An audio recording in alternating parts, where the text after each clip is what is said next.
Welcome, Asako. I am so excited to be sitting down here with you today, especially about everything we're going to be talking about: preconception, nutrition for pregnancy and post-pregnancy, and everything you need to know about supplementation, egg quality, and so much more. But before we jump into it, let me give our audience a little bit of your background.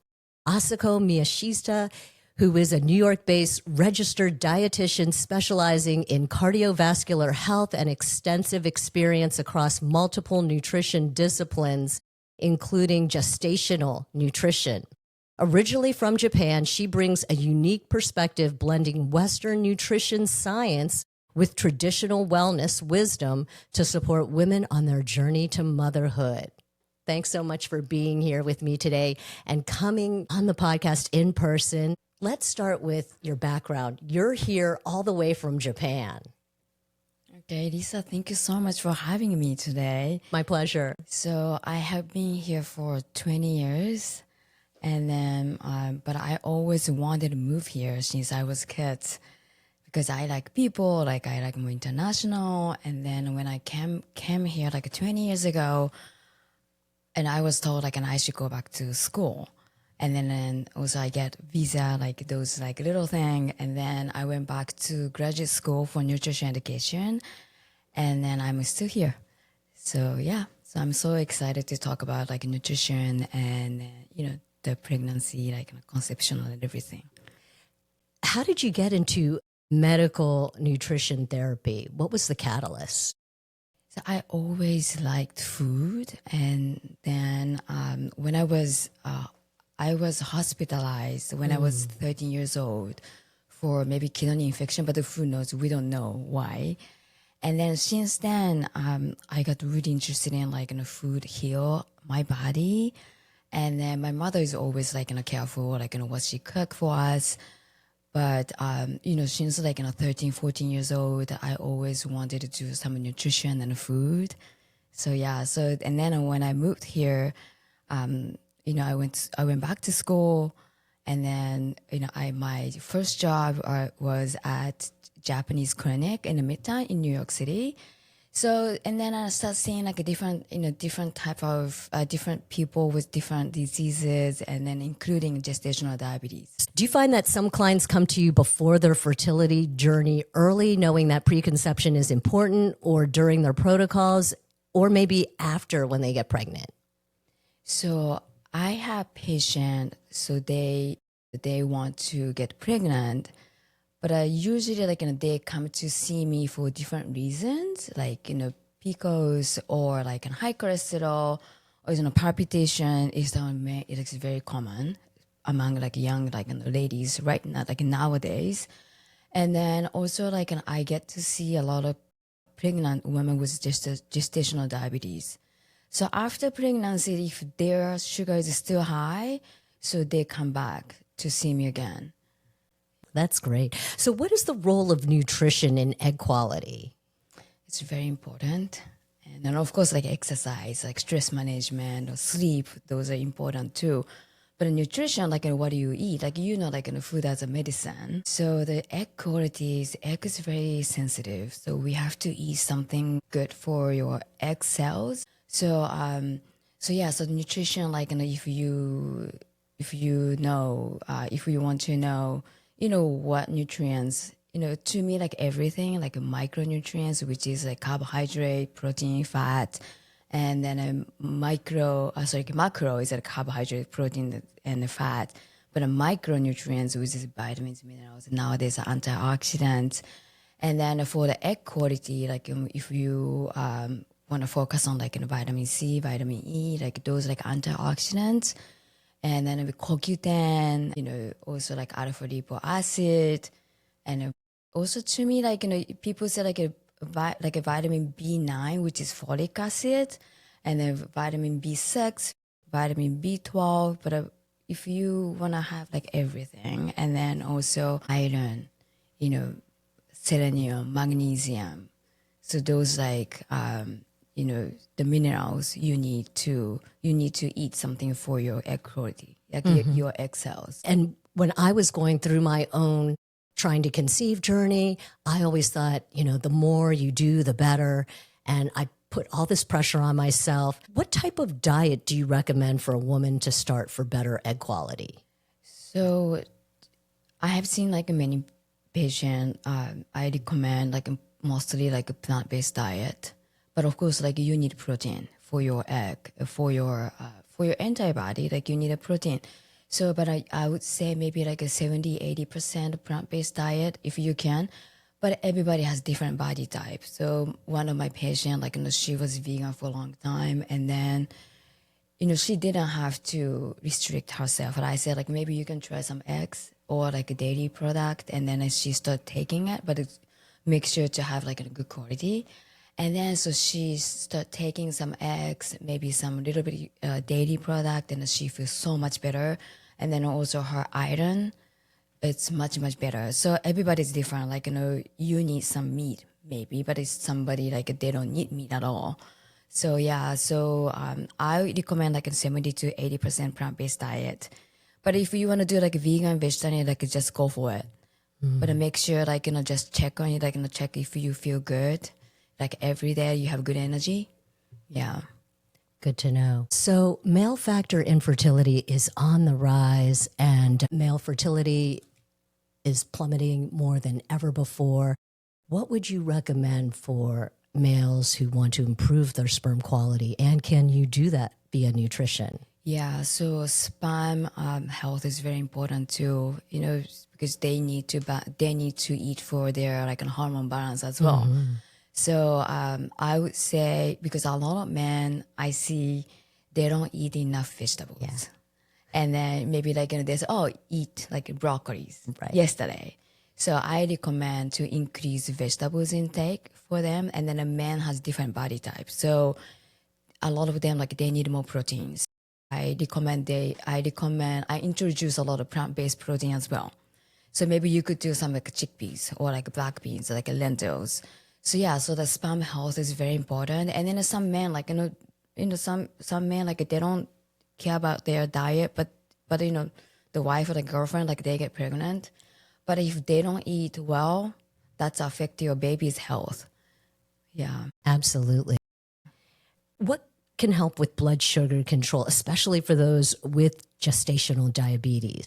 Yeah, so I think like maybe like like protein is very key. That's control your blood sugar, but also fiber, especially from the plant food, like and the vegetables, like beans and then whole grains. A lot of people, they're afraid of eating grains like rice, pasta, bread, because they raise your sugars. But I usually teach them how to eat.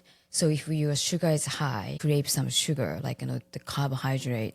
So just like eat 2 to 3 bites of vegetable first, and then move to protein, and then move to like carbohydrate, and a little bit, and then go back to vegetables. So this way, like you can control your sugar. So make sure to have like fiber and protein at each meal. And then also I want to tell you about Japanese diet, the traditional diet, because our staple food is rice. Yes. And then like, my grandparents, my parents' generation, like they didn't have to worry about getting pregnant, like eating like bad food or good food. Exactly. So our food is heavy carbohydrate, like rice, but people still get pregnant. And then also still nowadays a little bit different, like people like eating more differently, like we get more diabetes. But before, my grandmother, like they were eating like 2 to 3 bowls like rice like at each meal, but they were totally fine, because we always eat a lot of fiber from like vegetables, also she vegetables, and then also proteins always from like plant proteins, also like some we have a lot of fish, and fish, and also we eat some meat, but only like small portion, and then also the acid, like vinegar. I don't know if you ever heard of the vinegar and then glucose control. So the Japanese traditional diet, we always use like vinegar, like rice vinegar. But now like we use everything. But because vinegar, like acetic acid in a vinegar helps like, kind of delay or like, control your blood sugar after a meal. So that's why like we have like rice and the miso soup, some like protein, And then usually we make some cucumber, whatever, the salad with a little vinegar, and then eat together. So this is the trick. I heard about that. And actually, I wanted to ask you, do you recommend consuming the vinegar prior to eating, or do you recommend diluting it in your meal? What's the best way? To me, is if you want to do like, the vinegar before meal, that might be like, some protection to raise your, like, maybe like it protect your blood sugar spikes. But sometimes people has like a weak stomach, like a GI system, like, just careful. So you just like, eat food, and then like you can use apple cider vinegar to make a dressing, or you can make some like, some like a nice salad or like a nice dish, like with vinegar. Yes. Yeah. Comes out very tasty, that's for sure. What is your take on having animal proteins and fats? Are they essential for preconception and a healthy pregnancy? So this is a very good question, because I have seen like many women, they're a completely vegan, like plant-based, 100% plant-based, like no meat, like no egg, no dairy product, but they get pregnant. They can get pregnant. So as I said, like it depends on your body, but if you want to, I recommend almost everybody to do like plant-based diet, even like 2 to 3 weeks, like 1 month. But it takes like usually 3 months to change your blood. So you could do like maybe like a 1 month plant-based diet. But if your body needs some meat, sometimes I crave beef so badly, like, I eat and then like I feel good. So listen to your body. And then if you want to have like some like a chicken, pork, beef, just make sure like, buy good quality. And then wherever, like butchers, farmers, you can trust. Yeah, that's I think especially key for like if you want to get pregnant. That's such great advice, especially the intuitive eating part. Listen to your body, listen to the signals. How much can a pregnant woman eat? And are there any restrictions? There's those myths. Oh, maybe I should double my intake. Yeah, but what are your thoughts on that? The calorie, double the U.S. American College of OBGYN, they said in the second trimester, usually like about like 340 calories, and you can add to your calorie intake, and then 450 calories in the third trimesters. So, but I have seen like a lot of people, they eat, they don't eat extra calorie, but they're fine too. I think it depends on like, what type of food you're eating. And then also your stomach is for your body. If you have energy to do an exercise, I think that's fine. And then also check your baby's weight. Of course. Yes. What is the difference between supplementation and nutrition? Nutrition is more for our kind of health. We need every day. We have to eat to get, for head to toe, like brain, and then, you have to move. The nutrition is like something like we need to do, like we need every day, like from food. But supplement is usually like supplement is if you have, for example, like a vitamin D deficiency or like a magnesium deficiency. So that's just compensate. Or also you want to treat some specific condition, you can take like a supplement. Yeah, for the short term, or like you can do like every day. Depends on the supplement. So do you recommend any specific supplements that are out there? Yeah, I do, but the food is first. And then when I see my patient, like I like to analyze like all your food intake. And then if you're eating enough, you don't need, supplement. But I always like to ask people if you haven't checked your vitamin D level in a blood test or like a magnesium. So maybe you can check it first. And then if they were told like you need to increase your vitamin D or like magnesium level, whatever like doctor, like healthcare provider like told you. So maybe you can do like a vitamin D, like magnesium for 3 months, because as I said, like usually 3 months to change your blood. You can just experiment. And then I do recommend a lot of vitamin D2 or D3, and then also omega-3, especially for like, pregnant women, if they don't want to, eat the fish. So maybe I should mention about fish too. So, and then also magnesium and multi, prenatal vitamins, that's fine too. But if you're vegan, like plant-based diet, like no animal product, you need to have like vitamin B12. Yeah. What is the role of organic food in fertility? The organic food is, they can like, the beneficial to like, reduce exposure to harmful like chemicals. But nowadays eating organic food is expensive. So I don't know if you know Lisa, like the website, the Environmental World Group. Exactly. So EWG. So you can check, which product is better to buy like an organic or not. Yeah. So again, like, if you want to buy, non-organic product, it's better I like to buy like from farmers, you can talk to. Yeah. But it's a lot of people that they don't access to it. Just like, and also like, do not think too much, wash them. And then sometimes like, I heard like, sea salt helps. I don't know, like there's no science evidence. Right. But as if you like wash your like non-organic product with sea salt, that's also helps. But maybe, maybe you can try like also trust, What is the biggest mistake in eating for fertility? Yes. The myth is, it's like we talk about like, the double portion. Is a thing. And then also fish. A lot of people ask me like, can I eat fish? Can I eat sushi? Yes. So just avoid like a high mercury fish like mackerel or like tuna. So if you can, nowadays like there's a lot of information out there, like and just check on, what kind of fish is low mercury. And then, but I said like maybe like 8 ounce.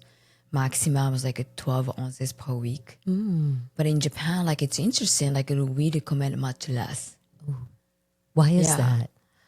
I don't know, like maybe like, just in case. Yeah. But I think, I asked my mother, like my grandpa, they didn't have those information. But they were just told like not to eat too much of like raw fish because the food poisoning. Of course. But nowadays, because the environment, its contamination is much different now. Exactly. So the fish, yeah. So you should always err on the safe side. Yeah, That's safe for side sure. is better because just only like 10, just you don't have to like restrict, fish intake for your entire life. So switching gears, I like to ask my guests some rapid fire questions. I want you to rate these nutrition trends from 1 to 10. The first one is gluten-free. 4. Like, can I say like 4? Like if you want to do the gluten-free, like that's fine. Like this diet for like celiac disease. But just careful if you want to do gluten-free diet, make sure not to have a lot of like highly processed gluten-free product. So if you can cook your own meal like gluten-free, that's fine. Yeah. The next one is intermittent fasting. Okay, this is, I put number 2. So intermittent fasting, like, and I don't recommend for pregnant women because they need to eat for you and then for your baby. So, but if you do some fasting, your mitochondria gets more they get activated, they get more energy. But the key is like if you do like intermittent fasting, like you eat, if you say like I eat 2 meals, I fast until 12 p.m. and then I start eating something like lunch and dinner. Make sure to eat good food because I don't want you to miss any nutrients. And then also this is if you want to do intermittent fasting for just like cleanse your body, just temporarily, and then like eat well for your like future pregnancy. The next one is eating cold and raw foods diet. I put 5. I personally don't recommend. Everybody has a different body type. If you're always hot, maybe different, but usually like inside your body is cold. So especially you want to get pregnant, you have to, your body has to be warm all the time. So that's why I recommend like a foot bath or like taking like an even like a half body bath. So if you want to do like a whole like with the bath, it's okay too. So and then also in Japan, it's interesting. Like and when I was even like when I was a kid, kindergarten, we have to like wear like a knit like underwear, like double layer, because I was thought like just for your future baby. Yeah, so we kind of believe like you have to take care of your body. It's warm, the inside, especially like ovary, like uterus, those like under like an abdominal area. That's really important to warm up every single day. So that's why like a bath, even like you can use some like a warm towel. That sounds conducive to becoming pregnant and staying pregnant because you're warming up the house of your future baby, and that makes sense. Yeah. Can I say something? Because if you hold a lot of heat and then I can't take like hot food, which means your body needs like some vegetables like cucumber or tomato, those like summer vegetables that's cool your body like temperature down. So just this is again like a listen to your body. Yeah. Juice cleanses. I put number 3. Yes. Juice cleanse is very tricky. I have seen like many people do like juice cleansing for usually like a weight loss. But I have seen like a lot of people get like the glucose fluctuation. So especially if you have diabetes, you have to be really careful. And then if your glucose is not like stable, like fluctuating all the time, it's hard to lose weight. So if you want to do juice cleansing, like just check your ingredients and then make sure you put some protein, like peanut butter, like some protein powder if you want to use. But I don't personally recommend. But I just like make sure to do, and then like not like forever, just like maybe if you want to do like one day. But make sure like check your body if you're okay. So don't have prolonged juice cleanses is what you recommend. Charcoal pills. Charcoal pills is very interesting. Usually used for kind of emergency, like toxin treatment, like a poison, like a treatment. And then also sometimes like a charcoal pill like helps like reduce your bloating or like in a gas. And then some like a diarrhea, they help like treat diarrhea. So if you are like constipated or you have a chronic constipation, do not take that. And then also like again like sorry like in the Japanese, we use like a charcoal, like a bincho charcoal when we make rice. So that helps remove all the odor from the water, and then it also helps like soften the water. So some people still use, and then sometimes like I use bincho charcoal in my water bottle. That helps like all the like unnecessary like chemical from the water. Interesting. And where would you recommend purchasing? So there's a lot of like you can the website that you can buy, and then even like an Amazon sale, but just read some charcoal like coated by some like wax like chemical. So if you buy like and if you can get some farmers or like also like do some research, I usually buy like some Japanese website.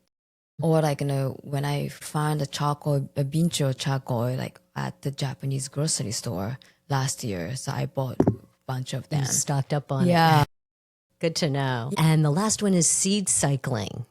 This I put one because I get this question nowadays, and then it's very interesting. And then also we have similar thing in Japan too. We use like soybeans, like a soy milk.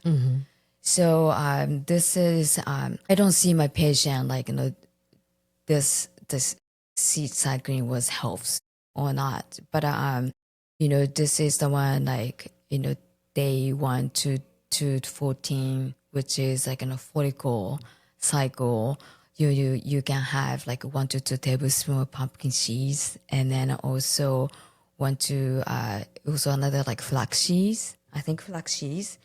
And then because they contain omega-3 and then zinc, it's good for all your body. And then day 15 to like 28, which is like luteal like in a phase, you could have some sunflower seeds and then sesame seeds every day to balance your hormone. But to me, this is like, whatever you can try because very low risk. So if you are allergic to some seeds, like of course, like no. But this is a low risk, and then also maybe like helps like a hormone balance for like a perimenopause. So like also like maybe after you deliver a baby, like you have to like you need a lot of like nutrients. Maybe you can do like a very easy like pumpkin seeds, like 1 tablespoon. You can just sprinkle your salad, and then flaxseed, like also you can just like a little bit like on your soup, and then also sesame seeds, like sunflower seeds is not difficult. Like everybody can find like good stuff. Good to know. So now, if you had a magic wand and could equip both men and women with something that would equip them better for their preconception journey and have better outcomes, what would that be? I would say the one to optimize interval, like internal like environment for both like women and men. So it's kind of detoxing. Like I want to put a lot of like the good nutrients to, cleanse your like eggs, like an ovary or like uterus, like also maybe like reproductive, like a system, like a man, like that for the sperm, like I want to cleanse everything, like, and then also, that's cleansing helps your liver kidney function. That's very important for reproductive health too. Like if you want to get pregnant, so it's better to eat for your kidney and then liver health too, liver function. And then like after I cleanse and then I calm, like and I kind of take care of like those reproductive systems. I want to kind of inject, like I put a lot of like nutrients, as I mentioned, like vitamin C, vitamin E, CoQ10, like zinc, like vitamin D, those kind of nutrients. Yeah. So switching gears, I like to ask all my guests what they like to do for self-care. What are you doing nowadays? I like to, so like regular exercise is the must for me, but I do like, 2 to 3 minutes exercise every morning. And then also I try to take a bath almost every night.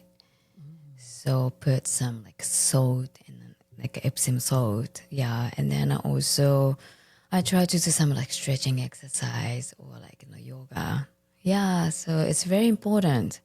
Of course. Yeah. You have to fill your cup up first before you can give back to others. Yeah. Love that. Yeah. So tell our audience where they can get in touch with you and your preferred social media handles. So I have a website, asakonutritionsalon.com. Also, like, you can find me on Instagram. Nourish with Asaka. Perfect.